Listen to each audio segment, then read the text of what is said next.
14h-16h, Brigitte Lahaie, Sud Radio.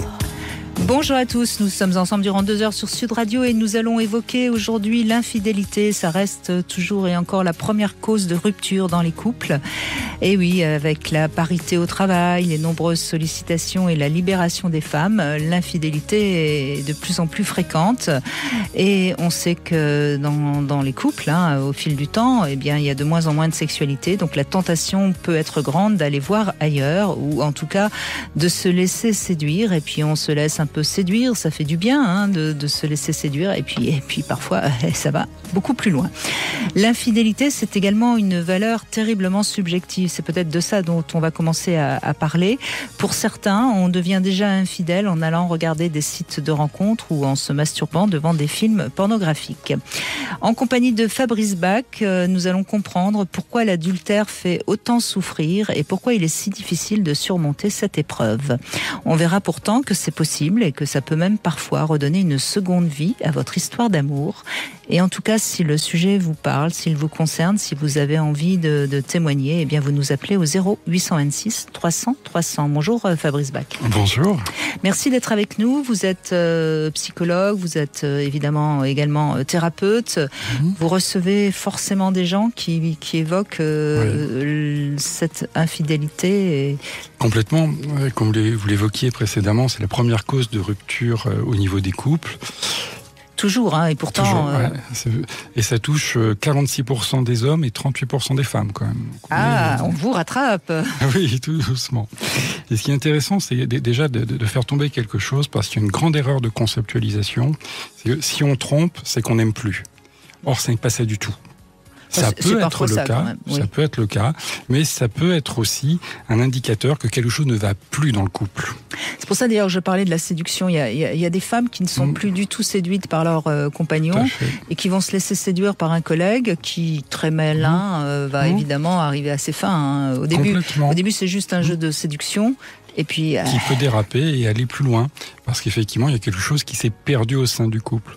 Et ce qui est très intéressant au niveau de l'infidélité, c'est qu'en fait, il y a 4 formes d'infidélité. Il y a l'infidélité à laquelle on pense tous, qui est l'infidélité physique, bien entendu, le fait d'aller vers un autre ou une autre pour satisfaire ses besoins sexuels. Une infidélité sentimentale, le fait de développer un lien affectif particulier avec quelqu'un d'autre sans pour autant qu'il y ait d'incidence sexuelle. Et ça pose vraiment un problème dans le couple ? Ça peut poser un problème dans le couple, véritablement, puisque brusquement, l'un des deux peut se sentir mis de côté par rapport à ses émotions qui se développent. Ça met du tiers, de toute façon. Exactement. Ouais. Par exemple, un confident qui serait par exemple, une femme qui a un confident avec qui il y a une vraie intimité psychique, l'homme peut en être jaloux. Peut en être jaloux et peut être dérangé de ce qui peut être dit ou de ces échanges, de cette proximité dans les échanges, ce qui ne gênera absolument pas dans le cas d'une relation fraternelle. Dans le cas d'une relation autre, peut poser souci. On a aussi, on en parle peu, ce qu'on appelle une infidélité financière. Le fait que l'un des deux dissimule à son conjoint ou à sa conjointe des difficultés qu'il peut rencontrer sur le plan financier, qui va à un moment donné imploser, puisque ça va ressortir souvent d'une façon ou d'une autre. De toute façon, l'argent est un des grands piliers du couple. Tout à fait, il y a un grand élément de problème au niveau du couple. Trop souvent, on en parle peu, ou pas beaucoup, ou mal, alors qu'effectivement, une fois que cette question est abordée d'une façon posée, calme, frontale, ensuite tout est beaucoup plus serein. Et on a une nouvelle forme d'infidélité depuis quelques années, qui est une infidélité virtuelle. Et oui. Le fait d'aller qui touche effectivement beaucoup les jeunes, le fait d'aller sur des sites, de poster des photos de soi, dénudés, d'échanger avec d'autres qu'on ne connaît pas forcément. Ça peut être ressenti aussi comme étant une infidélité. Vous le disiez précédemment, il y a un élément central. L'infidélité est une conception individuelle. Et ça, on l'oublie. Donc, il y a ces quelques éléments qu'on a retrouvés. Mais par exemple, ce qu'on sait, c'est que chez les hommes, l'infidélité physique, c'est l'élément le plus grave qui puisse exister. Chez les femmes, c'est-à-dire les hommes ne supportent pas l'infidélité sexuelle de leur partenaire. Ah oui, absolument pas. Mais à l'inverse, pour une femme, c'est l'infidélité sentimentale. Alors, pour les hommes, c'est quoi ? C'est parce que tout d'un coup, il y a un autre homme qui a possédé le corps de l'être aimé. Et qui a pu peut-être lui apporter quelque chose que je ne lui apporte pas, une sorte de fantasme de jouissance ou d'orgasme. Plus de plaisir. Tout à fait. Et là, brusquement, c'est insupportable. Je ne peux pas le concevoir. Mais de même que... il y a des hommes qui n'aiment pas, qui ont du mal à envisager une relation avec une femme qui a eu beaucoup de partenaires. Alors, ça repose, j'imagine, sur le même ressort. Oui, après, c'est le problème de la comparaison, en fait. Le fait qu'il risque d'y avoir quelqu'un qui a fait mieux. Vous êtes fragiles, quand même, les hommes. Très fragiles, pauvres hommes que nous sommes. Oui. Et pour les femmes, à l'inverse, ça va être l'infidélité sentimentale qui va être primordiale. Non pas que l'infidélité physique... Oui, vous avez raison. Les femmes n'aiment pas qu'un homme ait une meilleure amie. Ah oui, c'est extrêmement difficile à vivre pour elles. Parce que justement, cette amitié pourrait potentiellement dériver vers une relation plus intime. Donc on a des repères qui sont complètement différents chez les deux. Maintenant, cette infidélité, malheureusement, aujourd'hui, se banalise dans notre société. Et ça aussi, c'est problématique. Parce que ça renvoie à des problématiques d'attachement, de construction du lien à l'autre. Maintenant, comme je le disais, l'infidélité n'est pas quelque chose d'irrémédiable. On peut s'en sortir et le couple peut évoluer et se reconstruire. Peut rebondir. Mais oui, tout à fait. Alors, d'abord, en effet, c'est une épreuve terriblement douloureuse parce que ça touche évidemment l'estime de soi, la confiance aussi, etc. Et ça, on le verra sans doute avec les témoignages. Mais ce que je pense qu'il est important déjà de dire, c'est que on peut surmonter l'épreuve de l'adultère, certes, mais le couple n'est plus pareil. Je crois que c'est ça qu'il faut comprendre, c'est qu'il y a un deuil à faire du couple qu'on a connu et du couple qu'on va recréer. Tout à fait. En fait, tel que l'évoque ma collègue thérapeute de couple, elle dit qu'il va falloir réécrire le contrat initial. Absolument. Et c'est véritablement ça qu'il va falloir pour que le couple puisse repartir. C'est plus le même couple qu'avant. Non pas parce qu'il va être entaché de cette infidélité, c'est pas ça du tout, mais il y avait des failles dans le contrat initial qu'il va falloir combler et donc le réécrire. Et pour ça, pour le coup, la présence d'un tiers, d'un professionnel qui va vraiment accompagner dans ce registre-là devient vraiment important. Oui. Et je crois qu'il y a vraiment ce que j'ai envie de dire aussi comme ça pour démarrer l'émission, puis après on verra tout ce qu'il en sortira. Il faut aussi sortir du coupable et de la victime. Tout à fait. Parce que très souvent, il n'y a pas un coupable 100% et une victime à 100%, parce que souvent, la victime, elle a sa part de responsabilité et il faut qu'elle l'accepte. Tout à fait. Quand je dis là, ça peut être l'homme. Tout à fait. Et j'ai un message comme ça qui est très particulier parfois à entendre. Un mari trompé est un mari trompable, une femme trompée est une femme trompable. C'est qu'il y a eu quelque chose avant qui s'est passé, qu'on n'a pas vu, malheureusement. Ou qu'on n'a pas voulu voir. Tout à fait. Et il y a aussi une chose qui m'a beaucoup frappée depuis le temps que j'entends, et évidemment que ce sujet-là revient souvent, c'est la capacité que la personne qui est trompée a d'être dans le déni. Elle voit rien, elle ne voit, mais alors rien du tout. Alors que parfois c'est quand même tout le monde pratiquement le sait, mais elle ne voit rien. Elle ne veut pas le voir parce que ça lui fait trop peur en fait. Il y a une terreur brusquement de ne pas savoir comment réagir face à cette situation. Donc le déni, la fuite, la réalité rattrape toujours. Malheureusement. Moi, je suis pas sûre. Moi, j'ai déjà entendu des histoires de gens qui découvrent à la mort de leur conjoint ou de leur conjointe qui avait une double vie. Alors ça, c'est très intéressant ce que vous évoquez, parce que j'ai effectivement eu un cas en consultation où, mon patient avait une relation autre, en parallèle de sa relation avec sa femme, depuis près de 25 ans, avec la même personne. Sauf qu'effectivement, c'était extrêmement cadré. Il savait exactement ce qu'il allait y chercher. L'autre aussi, il n'y avait aucune dérive sur quoi que ce soit, une hypothétique vie commune, à aucun moment. Ça fonctionnait à tiroir, quoi. On ouvrait un tiroir, on le refermait, on ouvrait l'autre. Et c'était très clair pour l'un et l'autre. Alors, oui, ça peut arriver. Je pense que c'est quand même assez rare parce que ça demande une rigueur et une cohérence avec soi-même qui est non négligeable. Mais oui, ça peut arriver. Et aucun des deux conjoints n'a jamais rien su. Aucun. Vous voyez. Il y a une chose aussi que je trouve intéressante aujourd'hui, Fabrice Bach, c'est que on sait que l'infidélité est de plus en plus fréquente. En même temps, ça reste la première cause de rupture. Alors, on entend parallèlement des gens qui essayent de prôner le polyamour, le libertinage, la transparence. Et ça marche pas tant que ça, tous ces systèmes-là, finalement. Donc, ça laisserait à penser, que la fidélité resterait la valeur sûre. Et pourtant, on n'est pas naturellement fidèle. Donc, il y a quand même un paradoxe, là. Oui, tout à fait, il y a un paradoxe. C'est très intéressant parce qu'on voit émerger ce concept, notamment du polyamour, concept qui est apparu, qu'on peut amener au même moment plusieurs personnes. Pour moi, dans ma représentation des choses, c'est un défaut d'attachement. On est en train de jouer au Dr Frankenstein et on va prendre des bouts à droite à gauche pour créer quelque chose qui nous fait du bien, qui vient nous combler. Sauf que finalement, quand on regarde bien, on est déçu de partout. En tout cas, je constate que ça marche pas beaucoup. Il y a très peu de gens qui restent dans ce système-là longtemps. Du tout. Et même, les couples qui vont ensuite dans des relations liées au libertinage, c'est le couple qui prend la décision d'y aller pour enrichir en la général, sexualité. ils sont en même temps très possessifs, quoi. C'est-à-dire tout à fait. Et on fait rien sans que l'autre sache ou soit là. Et l'autre, à ce moment-là, ça peut globalement bien se vivre. Parfois, c'est autre chose qui peut se présenter. L'un veut plus que l'autre. Et là, on peut glisser, à un moment donné, sur un principe d'infidélité. Un jour, j'ai eu un patient qui m'expliquait qu'avec sa conjointe, ils avaient décidé de vivre un amour libre. Donc, chacun vivait ses histoires de son côté. Ils se racontaient tout ensuite. Je reste un peu dubitatif sur la cohérence de tout se raconter. Ça fait quand même assez voyeuriste. Et, voilà. Ou à papa-maman, qui on raconte tout. Oui. Puis, tu vas m'absoudre. Très immature tout aussi. À fait. Oui.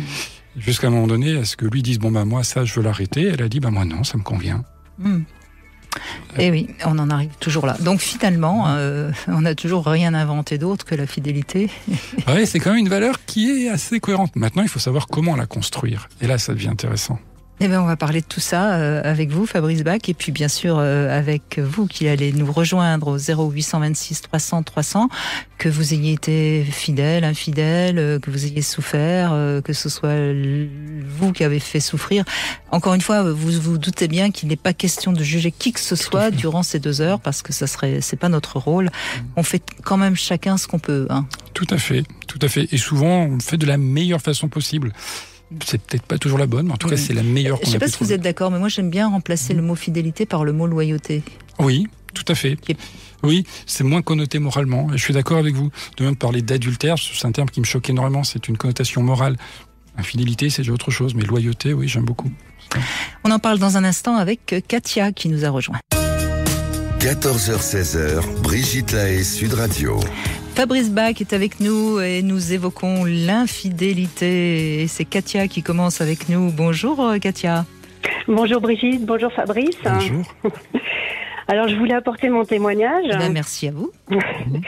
Je voulais juste dire que dans votre préambule, en fait, j'ai l'impression de cocher toutes les cases. J'ai été victime, j'ai été dans le déni, j'ai vu ce que c'était que le polyamour. Enfin, vous êtes un vrai être humain avec toutes ces paradoxes, ces ambiguïtés. C'est ça. Oui. Alors, pour situer l'action, j'ai été donc avec mon ex-mari, donc ça vous donne l'issue déjà de la relation, pendant une 20aine d'années. J'ai soupçonné une tromperie quand les enfants étaient très petits, et puis bon, je pense que voilà, j'étais dans le déni, je voulais pas voir. Et puis en fait, quelques années plus tard, ça s'est vraiment avéré. J'en attendais en fait la preuve matérielle, si vous voulez. Vers la fin, une amie m'avait un peu ouvert les yeux. M'avait dit mais enfin, tu te rends pas compte que voilà, bon. Et là, j'ai essayé d'avoir une discussion avec. Vous êtes sûre que c'était une amie ?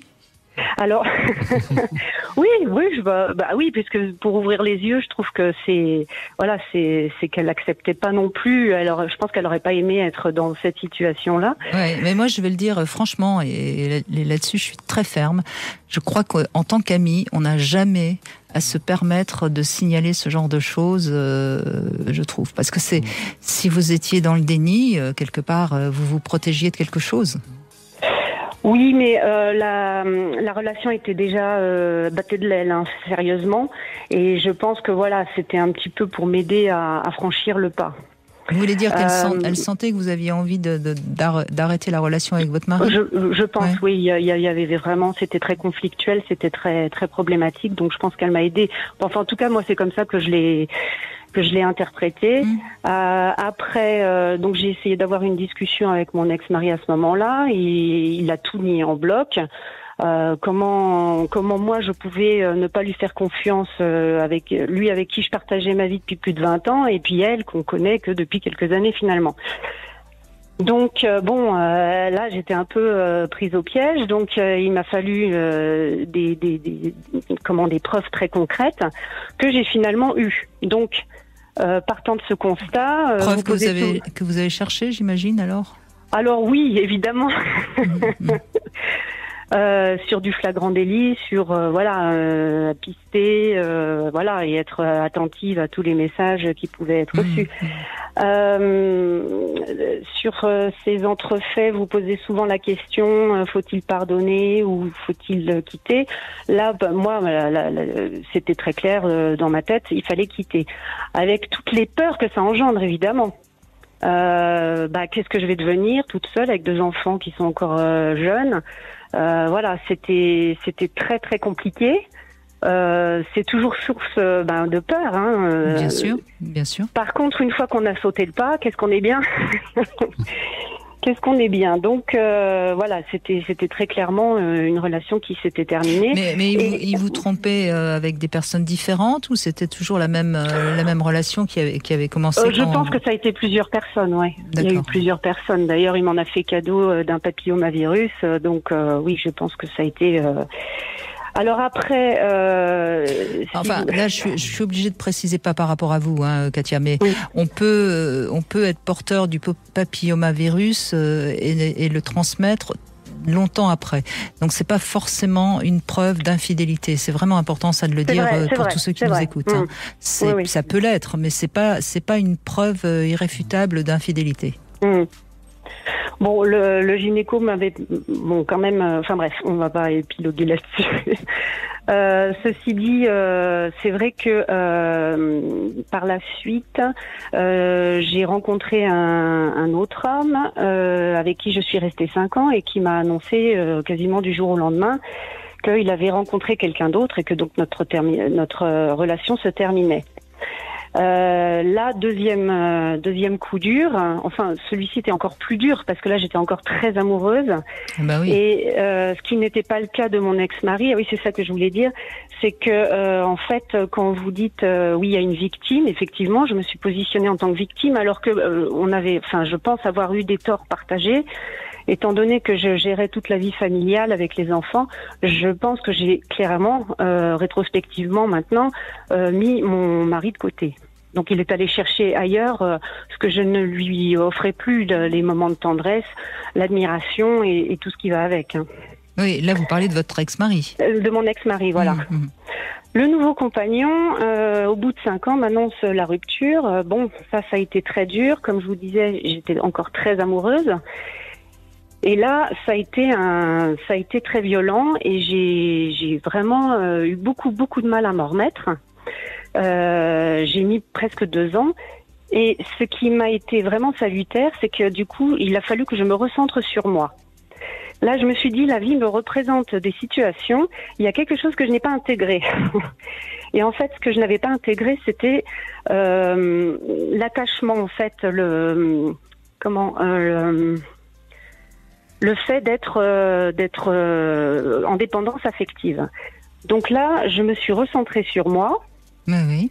Et c'est important ce que vous dites, parce qu'en effet, plus on est dans une dépendance affective, plus on va souffrir forcément si l'autre va voir ailleurs. Complètement, parce qu'on perd tout à ce moment-là. Parce que dans le cas d'une dépendance affective, c'est pas simplement dans une relation sentimentale, l'autre, je l'aime, c'est un complément de moi, il devient un tout. Je ne peux exister que pour lui, qu'à travers lui, mais pas d'une façon, on va dire, romantique, telle qu'on pourrait se le représenter, c'est très matériel. Donc la souffrance ressentie est d'autant plus grande dans la dépendance affective. Parce qu'on n'existe plus soi-même indépendamment de l'autre. Ce qui peut malheureusement, pour le coup, laisser la place à l'autre pour faire ce qu'il veut s'il le ressent. Oui, puisqu'on est tellement attaché à lui que de toute façon, on va subir. Voilà, il y a le champ libre, donc voilà. Oui, et donc vous avez fait la bonne démarche d'apprendre déjà à être fidèle à vous-même. Exactement, à me recentrer. Alors, j'avoue que le livre de Anne-Clotilde Ziegler m'a énormément aidée. Oui, c'est un livre sur l'infidélité, absolument. La jalousie amoureuse, une effroyable opportunité qui vous fait grandir. C'était vraiment une révélation parce qu'en fait, c'est vrai que j'avais plus du tout d'estime de moi. Je me comparais à cette autre personne que je ne connaissais pas évidemment et je me dévalorisais complètement vis-à-vis de cette autre, alors que c'est pas du tout dans cet esprit-là qu'il faut aborder l'infidélité. C'est dans le fait que ben voilà, c'est comme ça et du coup moi je reste moi et je reste voilà, la faute ne vient pas de moi. Ça vient de l'autre. Voilà, ça vient. D'abord, il n'y a pas de faute. Je crois qu'il faudrait réellement déjà dépasser cette idée de faute. Il n'y a pas de faute dans la question de l'infidélité. Et il y a quelque chose qui ne fonctionne plus dans le couple. Vous savez, moi je dis souvent, j'aime bien cette image de deux cercles. Et il y a les deux cercles qui s'emboîtent un peu. Et il y a une partie de chaque cercle qui est partie commune. Et quand cette partie commune n'est plus suffisamment grande, eh ben il y a peut-être quelqu'un d'autre qui s'infiltre dans le cercle de l'un ou de l'autre. Je ne sais pas si à la radio c'est difficile d'expliquer quelque chose qui doit être visualisé. Et voilà. Et c'est comme ça qu'il faut comprendre l'infidélité. Et ça me paraît essentiel. Merci en tout cas Katia de votre témoignage. Si vous voulez réagir, Fabrice Bach, je vous redonne la parole dans un instant, mais c'est le moment de faire une petite pause. 14h-16h, Brigitte Lahaie, Sud Radio. Fabrice Bach est avec nous. Nous revenons sur les questions de fidélité, d'infidélité avec vous, Michel. Bonjour. Bonjour. Bonjour. Alors, vous avez été infidèle, Michel ? Oui. Oui, bah écoutez, vous faites partie de la majorité des hommes, hein. Oui, mais bon, quand il y a un homme, il y a une femme en principe avec. Ah ben oui, il doit y avoir 50-50. Il y en a même deux, puisqu'il y a la vôtre et la maîtresse. Oui, mais c'est pareil dans l'autre sens. C'est pas forcément, votre maîtresse, elle peut ne pas avoir d'homme. Oui, effectivement. Hein ? Donc, oui, bien sûr. Mais en l'occurrence, donc, vous avez eu une aventure avec une femme qui n'était pas libre. Si je suis bien ce que vous dites. Oui, en fait, c'est pas une aventure. Oui, c'est une aventure, mais comment dire, c'était pas une aventure amoureuse, si je puis dire, quoi. C'était plus sexuel que. Oui, mais c'est quand même une aventure, hein. Ah oui, tout à fait. Mais je veux dire, c'était pas amoureux, donc. Donc ça compte pas. C'est pas que ça compte pas. C'est pas que ça compte pas, mais c'est vrai que à mes yeux, c'est moins important que c'est. Alors, vous voyez, Michel, votre réponse est intéressante et elle est très humaine. Au fond, je crois qu'on a tous tendance à être très subjectifs et à se trouver des raisons d'être en paix avec sa conscience. Et moi, vraiment, je suis très tolérante parce que je crois que chacun fait ce qu'il peut. Et je vois pas de quel droit, en tout cas moi, je me permettrais de juger. Vous considérez qu'en effet, c'était pas très important. Après, est-ce que votre femme l'a su ou pas ? Oui. Et alors, est-ce que ça a été très important ou pas pour elle ? Pour elle, oui, c'est le manque de confiance après qu'elle a eu pendant quelques années. Et est-ce que vous avez regretté de... Non. Bon. Non, parce que bon, franchement, c'était quelque chose, c'était plus pour me faire du bien qu'une rencontre amoureuse où je voulais partir avec quelqu'un d'autre ou quoi que ce soit. Ça n'a jamais été dans mon idée. Dans mon idée, c'était de moi de me reconstruire intérieurement et de faire que tout aille bien, quoi. Vous avez eu besoin de cette aventure sexuelle parce que peut-être il y avait plus beaucoup de sexualité dans votre couple et en tout cas vous aviez besoin de vous sentir désirable. Tout à fait. De me sentir que je sois, oui, comme vous dites, désirable, important, enfin, qu'on me regarde d'une autre manière qu'une manière moyenne, quoi. J'avais besoin d'être mieux. De redevenir sujet dans les yeux d'une femme. Ouais. Voilà, vous aviez besoin d'être à nouveau admiré, apprécié, qu'on vous renvoie des choses positives sur vous, ce qu'on trouve parfois moins chez soi et qui peut amener à un moment donné le fait d'aller tester ailleurs. Mais c'est intéressant ce que vous évoquez parce qu'effectivement votre femme l'a su et elle l'a su comment ? Parce que c'est bêtement, j'étais avec un couple, si vous voulez. Bon, j'ai eu une proposition pour faire avec un couple, la femme voulait 2 hommes. Bon, voilà, et puis bon, ben... Vous avez rendu service, quoi. Oui, je me suis rendu service. J'espère aussi, mais bon,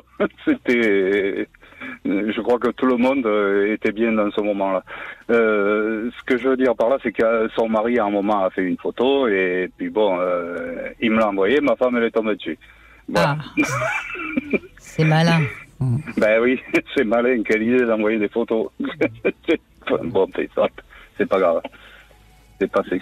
Oui, mais il y a peut-être un peu d'acte manqué de votre part, non? Pour qu'elle tombe dessus. Je sais pas, Vous l'avez pas effacée, ou alors elle est tombée dessus au moment où la photo est arrivée? Comment? Oui, je crois qu'elle est arrivée au moment où la photo venait d'arriver. Je sais plus. Il y a eu un truc comme ça. Parce que sinon, je l'aurais supprimé de suite. Je n'aurais pas gardé ça. Mais bon, voilà. Bon, c'est... Et alors, qu'est-ce que votre couple est devenu?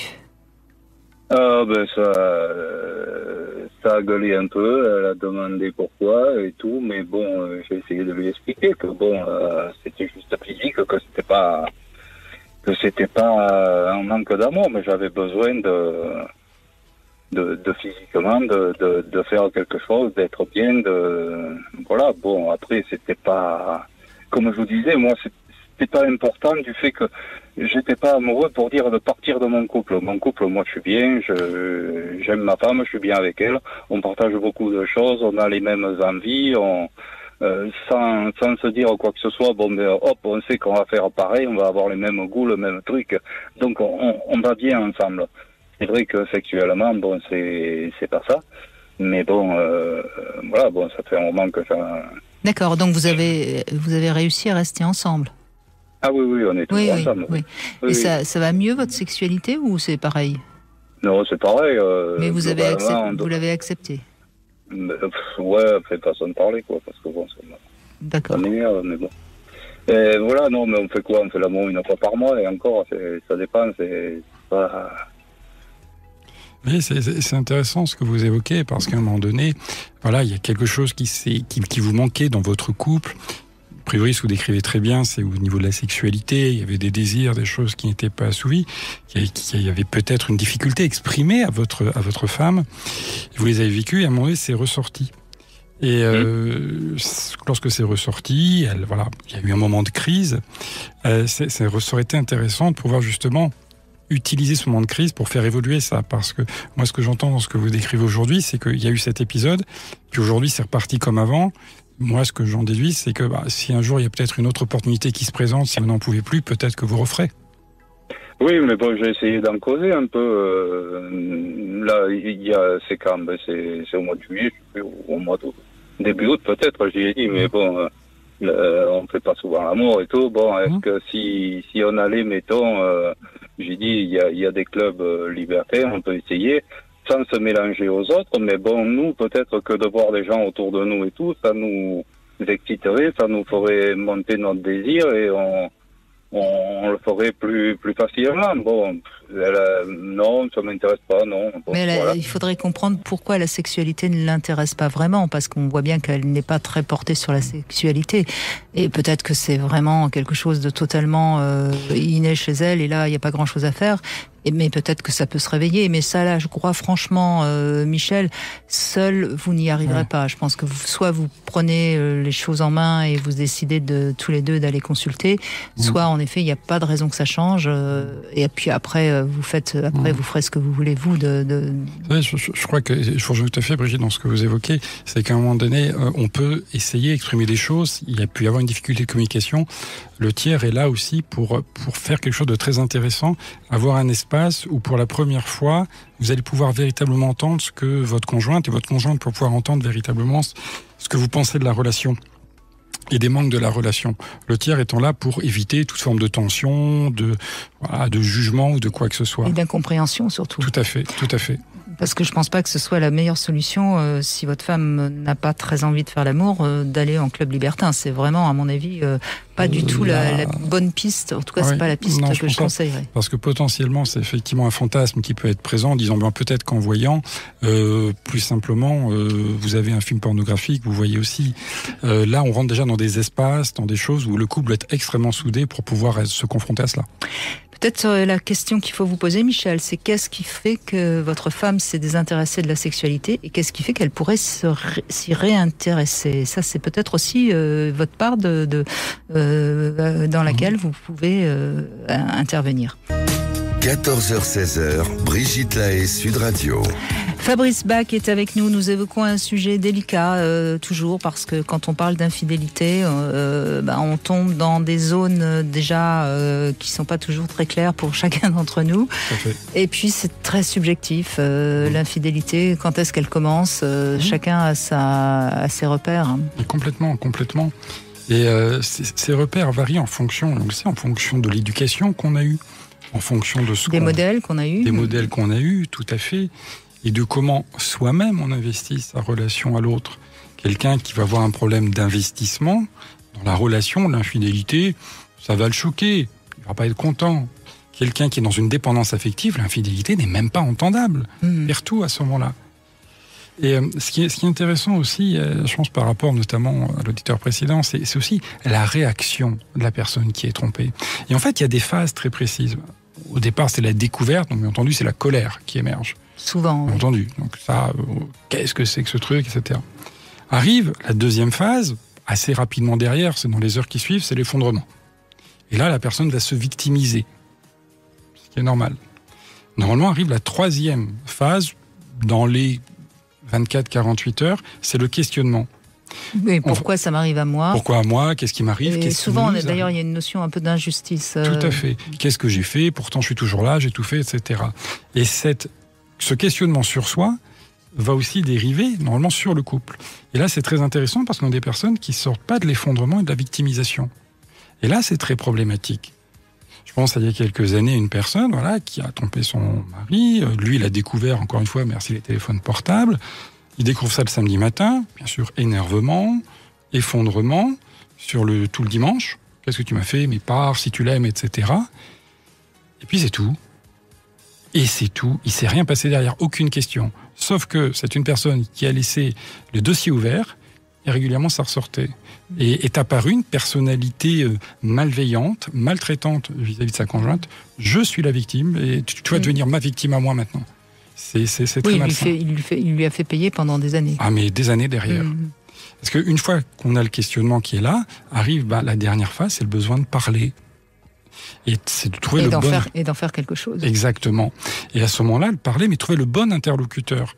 La copine, le copain, c'est pas forcément, on lui va ramener ça à son expérience. Tu sais, moi, à ta place, personne n'est à la place de personne. Le parent, s'il n'aimait pas son beau-fils ou sa belle-fille, brusquement, ça va interférer. Et c'est là, pour le besoin de parler, on va aller le poser vers un tiers, mais un tiers qui va véritablement questionner les fondements, l'origine du couple, qu'est-ce qui s'est passé, et pas un tiers qui va commencer, je pense à des pseudo-thérapeutes de couple, qui vont commencer à travailler sur la notion du pardon. Il faut apprendre à pardonner. Là, je me positionne, non, on ne pardonne pas. Non pas qu'il faille rester dans un conflit, c'est pas ça, c'est que ce concept du pardon n'a rien à faire là. C'est un jugement moral. Parce qu'à partir du moment où on met du pardon, ça veut dire qu'il y en a un qui a souffert, qui est coupable, et l'autre qui est victime. Et à partir de ce moment-là, la victime se met en position haute pour dire « je te pardonne ce que tu m'as fait ». C'est complètement incohérent.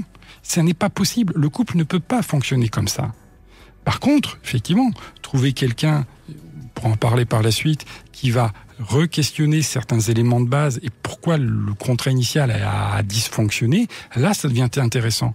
Infidélité ne rime pas, n'est pas synonyme de rupture, absolument pas. Et il y a des couples qui s'en relèvent grandis. Bien sûr, mais c'est vrai qu'il faut pour ça accepter ces différentes étapes, accepter de parler de sa souffrance, ne pas nier parce que souvent on est dans la colère et on va pas plus loin et on quitte. Je dis toujours d'ailleurs que quand on a été infidèle ou quand on a été trompé, qu'importe. Je sais que ça peut choquer que je dise qu'importe, ne réagissez pas à chaud. Jamais. Laissez passer au moins 3 mois avant de prendre une réelle décision. Dans les étapes 1 et 2, aucune décision n'est prise. En phase de découverte de colère ou d'effondrement, on ne prend pas de décision. La décision risque de ne pas être la bonne. On va donner la parole à Ophélie dans un instant. Mais donc c'est votre partenaire qui a été infidèle. Oui, et alors je viens d'écouter et moi je n'ai que la 3e réaction. C'est-à-dire Le questionnement.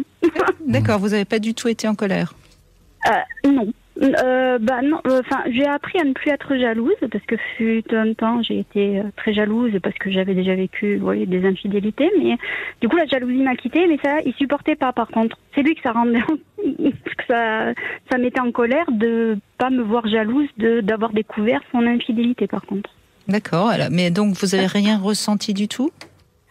Si, parce qu'en plus, quand je l'ai ressenti, moi je le ressens avec mon ventre avant d'en avoir la certitude, puisque la certitude m'a été donnée par donc il m'a trompé avec son ex-compagne, qui a jubilé de m'appeler pour me dire il est chez moi, on fait ci, on fait ça, voilà. Voilà. Donc, après c'était son ex-compagne. Alors qu'est-ce que vous avez ressenti justement? Mon ventre, une torture dans le ventre, assez, le sachant à l'avance en fait, j'avais ce ressenti de ventre très torturé, et après une sorte de coup de massue quand elle m'appelle et qu'elle me confirme mon ressenti quand même. Mais pas à me victimiser. Juste la question sur le coup. Pourquoi? Je lui ai quand même demandé Ça voudrait dire, me semble-t-il, j'essaye de venir un peu à votre aide parce que j'entends bien Non, mais c'est parce que ça a créé une douleur et que c'est compliqué pour vous de l'exprimer avec des mots. C'est comme si finalement vous le saviez, vous y attendiez tellement que ça vous a libéré peut-être. Et c'est pour ça que vous n'avez pas été en colère. Oui, après je m'attends... Je sais que l'être humain n'est pas... à des erreurs. Pas de généralité. Oui, mais je sais qu'on peut commettre des erreurs, et surtout envers une ex, sachant que notre relation était très récente depuis sa rupture avec son ex. Et qu'ils avaient quand même vécu 5 ans ensemble. Oui, mais dans votre histoire, vous voyez, ce qui est troublant, et c'est pour ça que vous êtes troublé, que vous ne savez pas trop mettre des mots, c'est que là, c'est même pas lui qui vous trompe, c'est votre rival qui gagne la partie.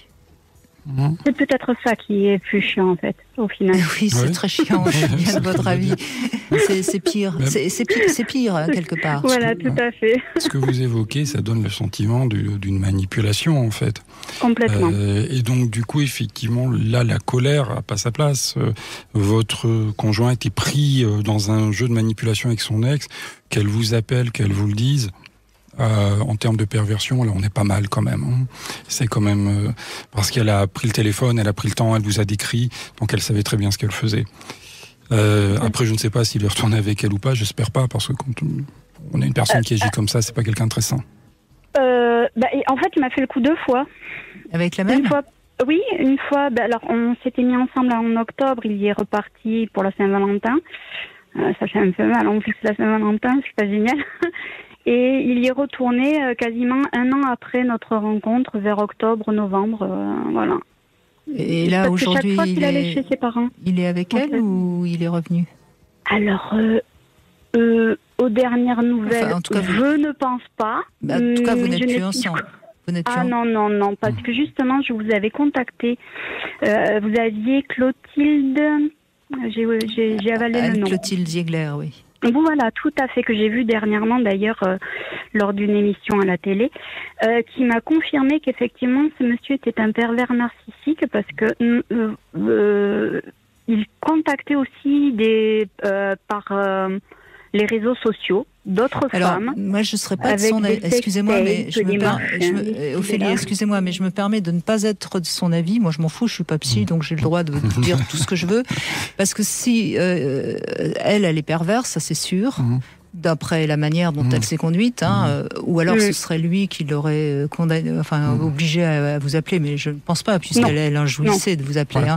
Donc, j'ai jamais vu un pervers narcissique être avec une perverse. Non, c'est effectivement, c'est antinomique. Donc, il n'est pas pervers, lui. Donc, quand elle vous dit que c'est un pervers narcissique, non. C'est peut-être un mec qui n'a pas de structure, qui est fragile. Qui est instable émotionnellement. Tout à fait. Dans ce cas-là, je vais vous le confirmer, il est intellectuellement déficient. Oui, mais c'est pas la même chose. Ouais. Arrêtons de mettre des mots sur... par des tests neuropsychologiques.